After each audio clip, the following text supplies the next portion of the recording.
Hello. Assalamualaikum.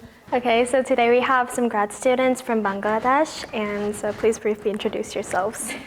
আমার নাম Afia Tasnim Rahman from Bangladesh কায়েস্টের PhD লেভেলে আমার স্টাডি শেষ করছি এবং আজকে আমাদের এখানে আমাদের দেশের রিপ্রেজেন্টেটিভ হিসাবে আমাদের কায়েস্টকে আপনাদেরকে জানাইতে চাই দেখে এবং আসছি আমরা। হ্যালো, আমার নাম হলো রাফিয়া। এই যে এখানে পাশে থাকা আফিয়ার বড় বোন। অ্যাকচুয়ালি আমরা হলো টুইন সিস্টার। তো আমরা এই যে বাংলাদেশের থেকে রিপ্রেজেন্টেটিভ হিসাবে যে আমাদের কায়েস্টরে আপনাদের কাছে শো করার জন্য আসি। Thank you for the very nice opportunity as a representative interviewer. Yeah, thank you very much for joining us as well. Okay, so then let's start from the beginning. Could you share a little about your academic path before coming to KAIST? Where did you study and what did you major in? So basically, we are here since we were 6 years old, and it has been a long time. And therefore, we have been finished our whole study in normal Korean school, from elementary school to university, and then we get it in KAIST. And so for me, I graduate from my undergraduate course in Songyungan University. It's not National University, sorry. And my major was in chemical engineering. So I am an engineer person, and here actually, I am now a PhD student, PhD candidate, I can say. Actually, my proposal date is fixed. So yeah. And I entered here from my MS course in material science and engineering. So yeah, I am now doing some research deeply in some using various kind of materials. Yeah, especially for the lipid nanoparticle. Yeah. For me, I'm a biologist. When I was 10 years old, I had really big interest in biological science and also the medical science, and therefore I get it also in same university with my sister in Songyungan University, and I learned about the biological science, basically the molecular biology, and then I entered here KAIST with different major, which is nanomedicine. So now I'm just applying my knowledge with what I learned in the university level, and now I'm applying it with various diseases. For example, metabolic associated liver disease, and also some obesity-related disease. Yeah. Okay, thank you. Then before coming to KAIST, how would you describe your academic performance or maybe GPA? So for me, my GPA is actually top secret, so I can't tell you about.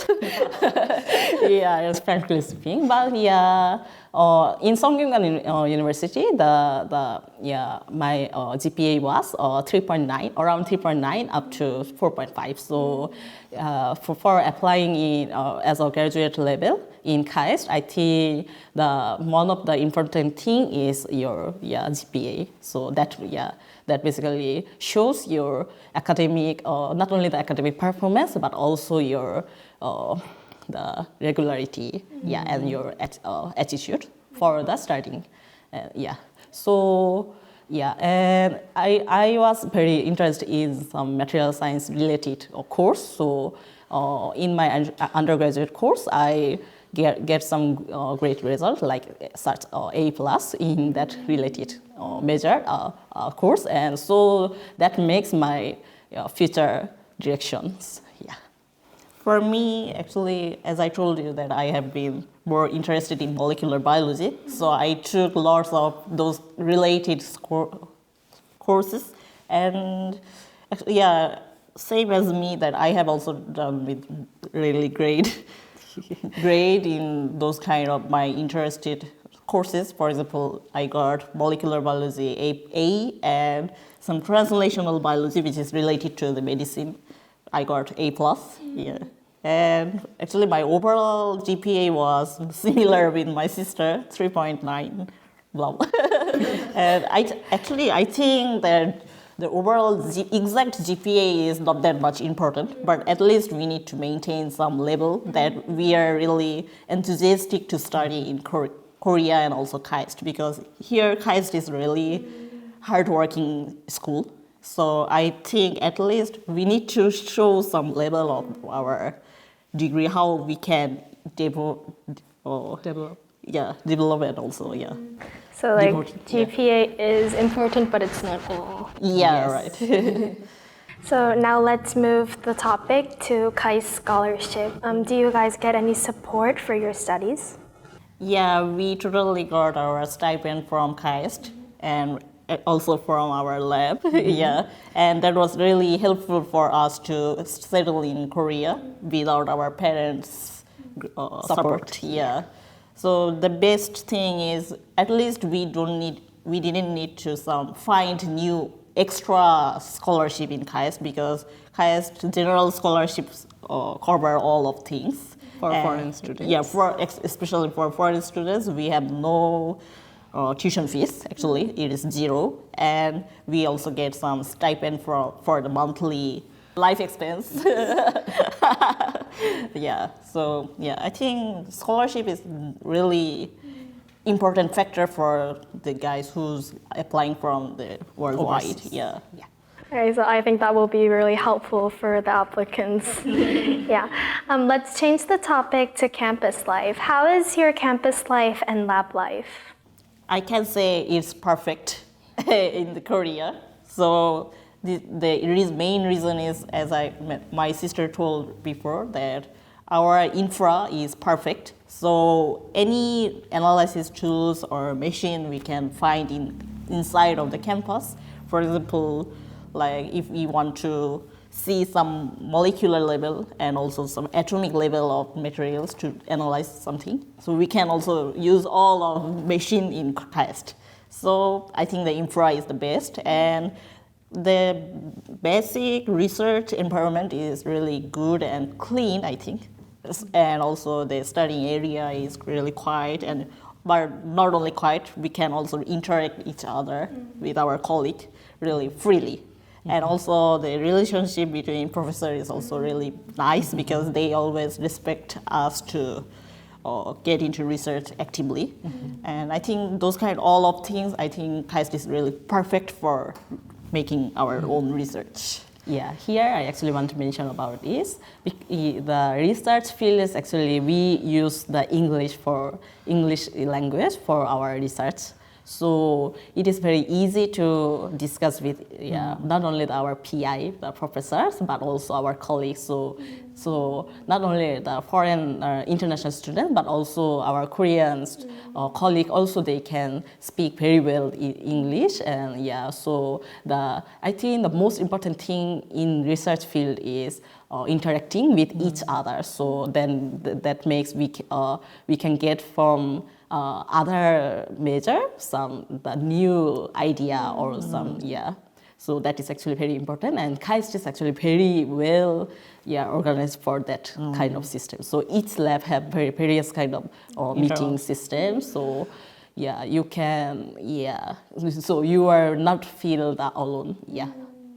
Okay, so you mentioned interactions with colleagues and professors, but how much freedom do you get in shaping your research direction? Oh, actually, I want to say this is also good for KAIST, that we need to do our research on my own. But if I say with percentage, so overall 100, maybe my direction is 60% and 40% is from my PI direction. So our professor does not give us the detail, you do what, but he always he or she always gives some direction that those kind of research could be in this way, and then we can make this way how it can work. So I think it's really it really depends on how I can actively do. So it's not like microcontrol, it's like a bit guidance? Yeah, right. Yeah, so for the master students, actually, the master duration is very short, so up to 3 years, actually. So, and general is 3 years. So at that time, usually the direction and not too much detailed one, but yeah, most of thing is maybe confirmed by professors. But in PhD students, we are different because we have to develop our own own research. But usually the main idea or the future big picture is from our PIs. But we all the detail we can make and.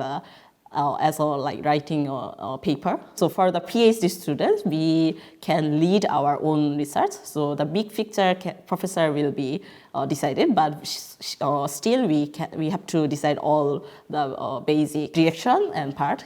Not only the experiment but also the idea. So that. So I agree with my sisters that the percentage of the freedom for research is around 60%. Now, this is a question that you may find a bit hard to answer right now, but what is after KAIST? Like, what's the next chapter in your life? I finished my PhD and now still I am in KAIST. So my next plan is also KAIST as a postdoctoral researcher. And after finishing the postdoc level, I want to go abroad because for the more global research and then I want to come back Korea again. So for me also my plan is being a professor in my research field. So it's actually not like easy to saying but still I will try that. So for me also I have 1 year left, so I will finish my PhD. I hope so. So in this year, and after then, I have planned to move to other overseas. So I will apply for postdoctoral fellow for maybe at least 5 countries, I think. No. So I'm now trying to find some lab which is matched with my major. So and after then I will maybe I can stay at that country. But I recently I have some new direction that I want to get back to the Bangladesh, our country, and I want to improve the research infra and also some policy. I want to seriously improve in that field also. So that which can help our country for development. Wish you good luck and everything. Okay, so I hope this was helpful for our viewers as well, and we'll see you next time. Bye. Bye.